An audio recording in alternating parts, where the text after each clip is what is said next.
under your chairmanship. I recently wrote out to 10,000 constituents asking their thoughts around the free TV licence, and I thought I'd read out some of their replies. I lost my wife in January, and now I spend a lot of time alone. Having the TV on in the background is like having someone with me. I do not know what I would do without it. My husband died 2 years ago. I can't move well enough to leave the house on my own. TV is the only company I have. Why are they going to take it away from me? And Lindsay has dementia and is unable to read or write anymore. TV is vital stimulation, otherwise she sits staring into space. No way could she afford to pay for a licence on a state pension. I will give way. I thank my friend for giving way so early in his remarks. I just wanted to pick up on that point about dementia. Age UK have said that 850,000 people have dementia in the UK by 2025. It will be 1 million, many of whom, of course, will be over 75. Isn't the cruelest thing about this the idea that people with dementia might be pursued for payment from the BBC for a TV licence? You're absolutely right, and I think we've got to think about the most vulnerable in our society that this decision will have an impact on. So letters, emails, phone calls and office visits, the steady stream of correspondence that I received in response to my letter has been in its hundreds. And while each person who contacted me conveyed a heartbreaking account of how they would be affected by this government U-turn, the collective responses that I received are a powerful testament of how important the free TV licence is.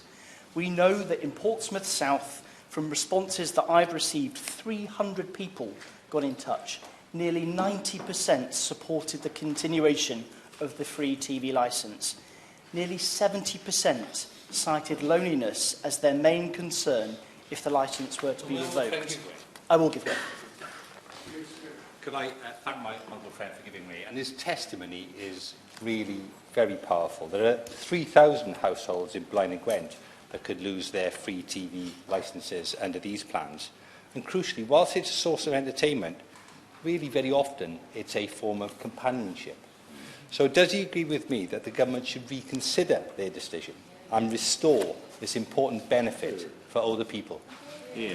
I thank you for that intervention. I absolutely agree. I think Age UK also said that 4 in 10 people say that the TV is their only company. So there is a social policy that I believe the government should retain. The repercussions of this government decision will not be felt in Whitehall. It is the people in my constituency who will suffer. People in Portsea, Fratton and Southsea. Portsmouth people who I grew up living next to. And Mr Wilson, I believe actions speak louder than words. This government has snatched a vital benefit from a demographic who need it most. Those that are the most vulnerable in our society. Those that owe it to receive something from this government. Only offering a free TV licence to those in receipt of pension credit is an ill-thought-through plan that leaves the door open to injustice. We know that around... I will give way. I've got a really busy weekend.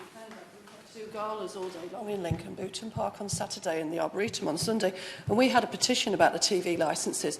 We were absolutely mobbed with people signing it. It's something that everybody seems to agree about cross-party, and I think there's 4,400 households that would be affected in Lincoln. Do you agree with me that actually it's absolutely, totally and utterly morally wrong to withdraw something so important, particularly when it was an election promise? Yeah. I think the Honourable Member is absolutely right, and I echo the comments earlier from the Honourable Member around our D-Day veterans. I'm really proud that my grandfather is a D-Day veteran from Southsea.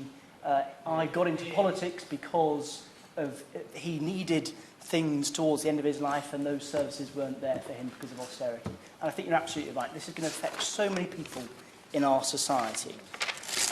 Only offering a free TV licence to those in receipt of pension credit is an ill-thought-through plan, as I mentioned earlier. We know that around 1.3 million over 75s are eligible for pension credit, but do not or cannot claim the benefit. When I met with Age UK in Parliament to discuss this, they informed me that many older people struggle to self-validate that they're in receipt of pension credit. However straightforward the process is, for example, because they are living with some of the loss of cognitive function or chronic illness. This means that those who are most vulnerable are set to lose the most. This policy change means at least 650,000 people of our poorest pensioners are facing a new annual bill they cannot afford. What does the Minister have to say about this silent segment of vulnerable pensioners who have fallen through the cracks in our welfare system and now face further financial turmoil because of a poorly thought through government policy? And in response to my countless letters and numerous written questions, including a joint letter I wrote with the Portsmouth Pensioners Association to the Prime Minister, I have consistently been told this is a decision that has been made by the BBC. But since when did the broadcasting organisation begin administering welfare? Will Marks and Spencer or Tesco be responsible for delivering universal credit? Should we expect the National Express to begin dishing out free bus passes for the over 75s?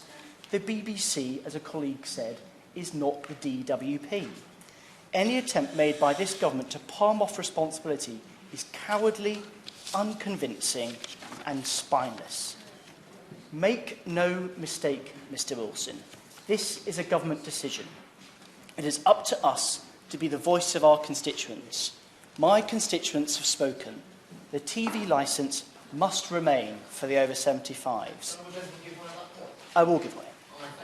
But can I press him further on the issue of the BBC, the TV licence?